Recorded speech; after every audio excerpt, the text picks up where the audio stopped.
आज के सेशन में मैं सुमति कुमारी आप सभी को हार्दिक स्वागत करती हूँ। आज मैं इटली के एकीकरण के बारे में वर्णन करूँगी। तो आइए प्रारंभ करते हैं इटली के एकीकरण के बारे में। तो 18वीं शताब्दी में इटली एक विखंडित देश था। लगभग 1 दर्जन स्वतंत्र राज्यों में इटली बटा हुआ था।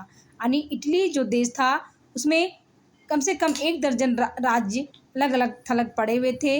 भौगोलिक विषमताएँ भी थी।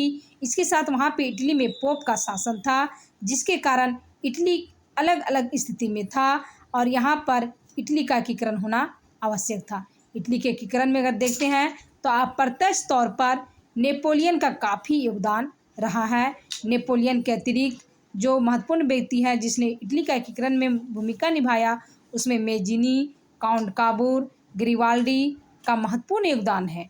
इटली के एकीकरण में देखते हैं तो मेजिनी की भूमिका हम पहले देखते हैं। तो इटली के एकीकरण में मेजिनी का अत्यंत महत्वपूर्ण भूमिका थी। मेजिनी ने कार्बोनरी नामक गुप्त क्रांतिकारी संगठन का सदस्य बन गया था। मेजिनी ने इटली में नारा दिया था, एक राष्ट्र। मेजिनी ने इटली में राष्ट्रीयता की भावना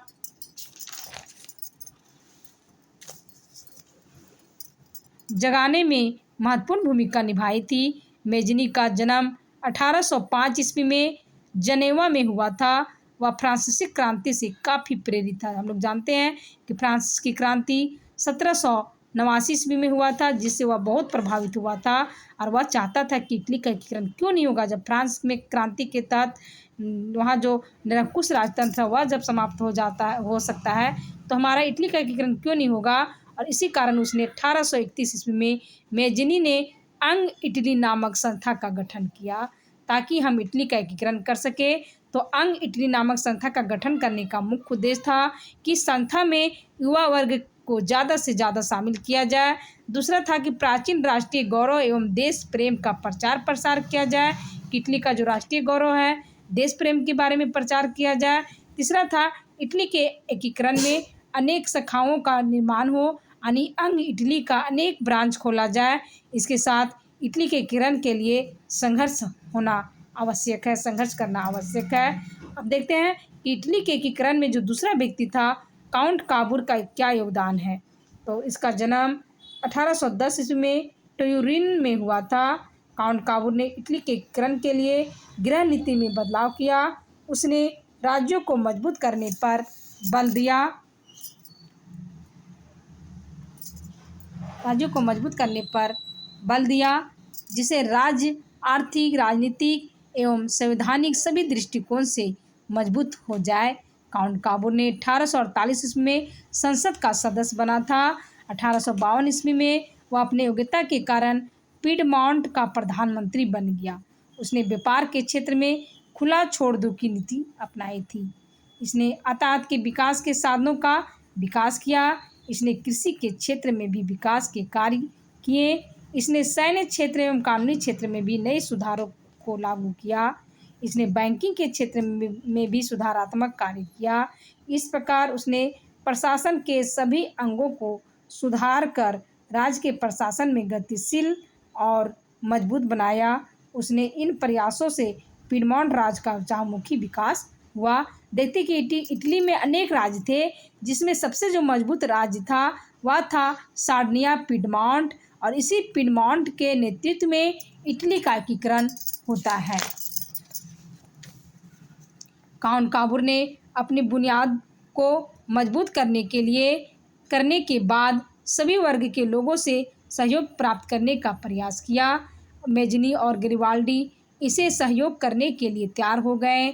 इस प्रकार इटली के एकीकरण में इन तीनों शक्तियों की एकजुटता ने एकीकरण में महत्वपूर्ण भूमिका अदा की। यानी मेजिनी, काउंट काबूर और गरिबाल्डी, इन तीनों का महत्वपूर्ण भूमिका के कारण इटली का एकीकरण आगे होता है। काउंट काबूर ने एकीकरण के लक्ष्य की प्राप्ति हेतु विदेशी सहायता लेने में भी संकोच नहीं किया। उसने अपने देश के क्रांतिकारी व्यक्तियों का तो सहयोग लिया ही, इसके साथ विदेशों से भी सहायता लेने में जरा भी संकोच नहीं किया। यही कारण था कि ऑस्ट्रिया के प्रभाव को समाप्त करने का इच्छुक था, क्योंकि इटली में ऑस्ट्रिया का सबसे ज़्यादा दबदबाव था। फ्रांस ऑस्ट्रिया का कट्टर शत्रु था। उस समय फ्रांस और ऑस्ट्रिया दोनों के बीच शत्रुता थी। 1854 ईस्वी में हुए क्रीमिया के युद्ध में काउंट काबूर ने फ्रांस का साथ दिया था। जब क्रीमिया का युद्ध हो रहा था उस समय काउंट काबूर ऑस्ट्रिया का साथ ना दे करके बल्कि किसको साथ दे रहा है, फ्रांस का साथ दे रहा है, ताकि हमें बाद में इटली से ऑस्ट्रिया को हटाने के लिए हमें फ्रांस मदद करेगा। 1856 में पेरिस की संधि के द्वारा क्रीमिया का युद्ध समाप्त होता है, यानी कि 1856 में फ्रांस की राजधानी पेरिस में एक संधि होती है ऑस्ट्रिया और फ्रांस के बीच, और इस संधि के तहत युद्ध क्रीमिया का युद्ध समाप्त होता है। और इस संधि पर चालाकी से जो काउंट काबूर था वह इस संधि में भाग लेता है, यानी इस संधि के सम्मेलन में भाग लेता है और वहाँ पर इटालियन स्वाधीनता के दावे को तथा ऑस्ट्रिया से मुक्ति पाने हेतु अपने बातों को मजबूती से पेश करता है, यानी वह भी अपने समस्या को वहाँ पे रखता है। फ्रांस और ऑस्ट्रिया का जब संधि होता है दोनों के बीच क्रीमिया युद्ध समाप्त करने के लिए, तो उस समय काउंट काबूर भी चालाकी से भाग लेता है और अपना समस्या को रखता है ताकि मेरा भी समस्या का हल हो जाए। और इसी कारण आगे देखते हैं कि काउंट काबूर की तर्कों से फ्रांस के जो तत्कालीन राष्ट्रपति उस समय था नेपोलियन तृतीय काफ़ी प्रभावित हुआ तथा उसने इटली को सैन्य सहायता देने का स्वीकार किया। बोला ठीक है, हम आगे तुम्हारा इटली के एकीकरण में मदद करेंगे। और आगे देखते हैं कि 1859 ईस्वी में ऑस्ट्रिया एवं इटली के बीच युद्ध हुआ तथा फ्रांस ने प्रारंभ में इटली का साथ दिया, परंतु बाद में फ्रांस ने इस युद्ध से स्वयं को अलग कर लिया, क्योंकि उस दावे के यानी कि उस संधि के तहत यानी फ्रांस काउंट काबूर के पास बात रखा था कि हम जरूर तुमको मदद करते हैं। और 1859 में जब ऑस्ट्रिया और इटली के बीच जब युद्ध होता है तो फ्रांस अपने बातें के आधार पर अपने दावे के आधार पर उसने इटली को मदद करता है, लेकिन प्रारंभ में तो युद्ध में भाग लेता है लेकिन बाद में स्वयं को वह अलग हो जाता है। और आगे देखते हैं कि काउंट काबूर ने निरंतर ऑस्ट्रिया की शक्ति को कमज़ोर करने का हर संभव प्रयास किया ताकि इटली पर जो कब्जा जो ऑस्ट्रिया किया हुआ है वह समाप्त कर दे। काउंट काबूर की सबसे मजबूत नीति उसकी गृह नीति जो उसकी सफलता में उसकी सहायक सिद्ध होता है। नेपोलियन तृतीय ने यह अनुभव किया कि इटली की शक्ति में वृद्धि एवं इटली की एकता फ्रांस के लिए घातक हो सकती है, क्योंकि उस समय कोई देश नहीं चाहता था कि कोई अब हमसे मजबूत हो, और यही कारण वह फ्रांस से उस समय 1859 के युद्ध में वह अलग हो गया था ताकि इटली हमारा बाद में घातक सिद्ध ना होवे। इसलिए उसने यानी फ्रांस ने स्वयं युद्ध से अलग कर लिया था। आगे देखते हैं इटली और ऑस्ट्रिया के बीच 1859 ईस्वी में ही ज्यूरिख की संधि हुई, जिसके शर्तें इस प्रकार थी। लोम्बार्डी का प्रदेश पिडमॉन्ट के अधिकार में दे दिया गया, यानी जो लोम्बार्डी का जो क्षेत्र था जिस पर ऑस्ट्रिया का कब्जा था वह पिडमॉन्ट को मिल गया, यानी पिडमॉन्ट के नेतृत्व में ही इटली का एकीकरण हो रहा था। तो जो लोम्बार्डी पर ऑस्ट्रिया का जो अधिकार था वह पिडमॉन्ट को दे दिया गया। वेनेशिया का क्षेत्र ऑस्ट्रिया के अधिकार में रखा गया, अभी भी वेनेशिया का क्षेत्र ऑस्ट्रिया के अधिकार में रखा ही गया। संधि से इटली संतुष्ट नहीं था, क्योंकि इटली चाहता था कि हमें लोम्बार्डी और वेनेशिया दोनों क्षेत्र मिले, लेकिन इस समय वेनेशिया ऑस्ट्रिया के अधीन में ही रहा, जिसके कारण इटली को अंदर ही अंदर खल रहा था कि हमें लोम्बार्डी के साथ साथ वेनेशिया भी मिल जाए। और लोम्बार्डी की प्राप्ति इटली के एकीकरण के दिशा में एक मजबूत पहल शामिल हुआ, यानी शुरुआती दौर में का ये स्टार्टिंग अच्छा रहा लोम्बार्डी को प्राप्त करके, ऑस्ट्रिया से लोम्बार्डी को प्राप्त करके। मध्य राज्यों में अब देखते हैं कि जो इटली का जो उत्तर साइड था उसमें ये लोम्बार्डी था, वेनेशिया था, ये सब में लोम्बार्डी तो इसको मिल गया। अब जो इटली का जो मध्य राज्य यानी मध्य क्षेत्र है उन राज्यों को भी स्वतंत्रता करना आवश्यक था। अतः मध्य राज्य के जो जनता थी वो लोग भी अपने स्वतंत्रता का मांग जोर करने लगे कि हमें भी दूसरे के अधिकार से मुक्त कर दो, और पिडमॉन्ट के साथ मिलने का प्रयास कर रहे थे। ये लोग भी चाह रहे थे कि हम इटली का जो प्रमुख राज्य है पिडमॉन्ट उसी के साथ हम लोग रहेंगे, ना कि बाहरी देशों के अधीन में।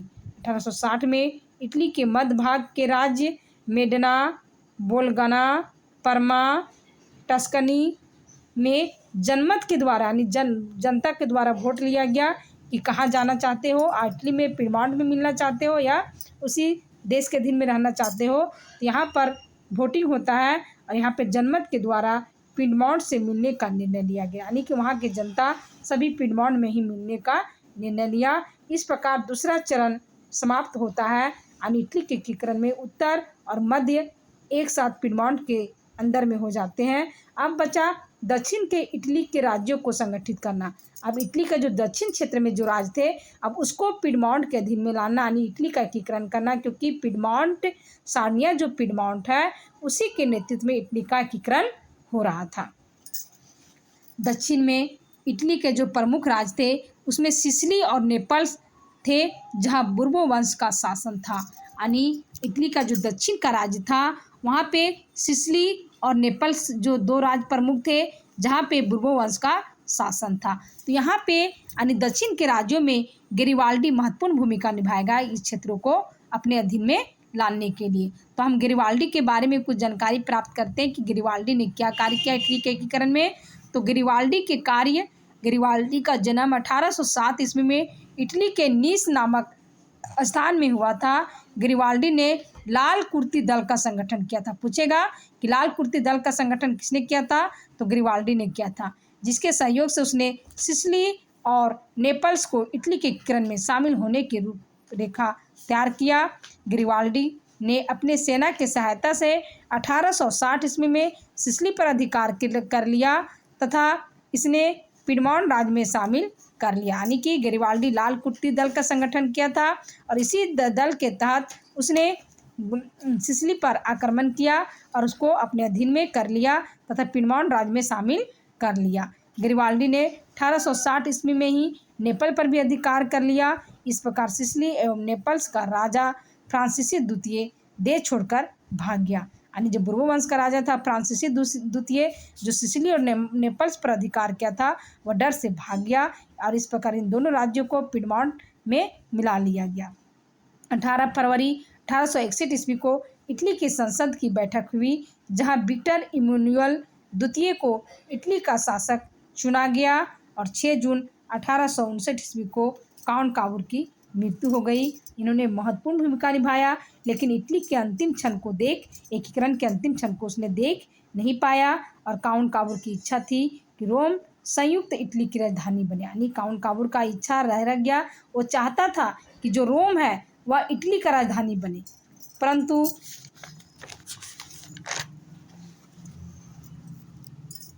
परंतु रोम अभी भी इटली में शामिल नहीं हो पाया था। रोम के अतिरिक्त लियो वेनेशिया का राज्य भी इटली के अधिकार से बाहर था। जर्मनी में भी एकीकरण का कार्य शुरू हुआ जिसके कारण जर्मनी ने 1866 ईस्वी में ऑस्ट्रिया के खिलाफ युद्ध की घोषणा कर दी। यानी जिस प्रकार इधर इटली का एकीकरण हो रहा था उसी प्रकार उधर जर्मनी में भी एकीकरण का शुरुआत हो जाता है और जर्मनी और ऑस्ट्रिया के बीच दोनों के बीच युद्ध होता है जिसमें इटली भी पर्सा की ओर शामिल होता है। हम लोग देखते हैं कि जिस प्रकार इटली का एकीकरण सार्डिनिया पिडमॉन्ट राज्य के नेतृत्व में हुआ उसी तरह जर्मनी का एकीकरण पर्सा नामक राज्य के नेतृत्व में हुआ और जब ऑस्ट्रिया और जर्मनी के बीच युद्ध स्टार्ट होता है उस समय इटली पर्सा को मदद करता है। इटली द्वारा पर्सा यानी जर्मनी को सहयोग करने के बदले लियो वेनेशिया का राज्य इटली को प्राप्त हो जाता है। यानी पर्सा का जब मदद करता है इटली तो उसके बदले इटली को लियो वेनेशिया का राज्य मिल जाता है। इस प्रकार देखते हैं कि 1866 ईस्वी में लियो वेनेशिया पिडमॉन्ट में मिला लिया जाता है और 1870 ईस्वी में फ्रांस और पर्सा के बीच युद्ध हो जाता है। यानी 1870 में फ्रांस और जर्मनी का जो महत्वपूर्ण नेतृत्वकर्ता जो राज्य है पर्सा दोनों के बीच युद्ध होता है जिसके कारण फ्रांस को रोम में स्थित अपनी सेना को वापस बुलाना पड़ जाता है। यानी फ्रांस का जो सेना था रोम में तैनात था लेकिन फ्रांस और पर्सा के युद्ध के कारण जो फ्रांस का जो सेना था रोम में उसे वापस बुला लेता है। इस युद्ध में पर्सा का विजय भी होता है। पर्सा और फ्रांस के हुए बीच युद्ध में फ़ायदा उठाकर 20 सितंबर 1870 को इटली के सेनापति केडोनी ने इटली पर अधिकार कर लेता है। यानी कि उधर जब फ्रांस से अपना सेना बुला लेता है रोम से तो रोम देखता है कि सेना तो खाली हो गया, अब तो रास्ता खाली हो गया, आराम से इटली अपना सेना को भेजता है और उस पर अधिकार कर लेता है। इस प्रकार देखते हैं कि 2 जून 1871 को विक्टर इमैनुअल ने रोम में प्रवेश किया तथा रोम को इटली की राजधानी घोषित कर देता है। यानी इटली की राजधानी क्या बन गया? रोम। गरिबाल्डी को इटली के एकीकरण का तलवार कहा जाता है। आप लोग को ऑब्जेक्टिव में पूछ सकता है कि गरिबाल्डी को यानी कि इटली के एकीकरण का तलवार किसे कहा जाता है? तो गरिबाल्डी को। इस प्रकार एक संयुक्त इटली का उदय हुआ जिसमें मेजनी, काउंट काबूर, गरिबाल्डी और विक्टर एमेनुअल का महत्वपूर्ण योगदान रहता है। जोसेफ मेजनी का एक प्रसिद्ध कथन था, यदि समाज में क्रांति लानी हो तो क्रांति का नेतृत्व नवयुवकों को हाथों में दे दो। नवयुवक। इटली के एकीकरण का जनक जोसेफ मेजनी को कहा जाता है।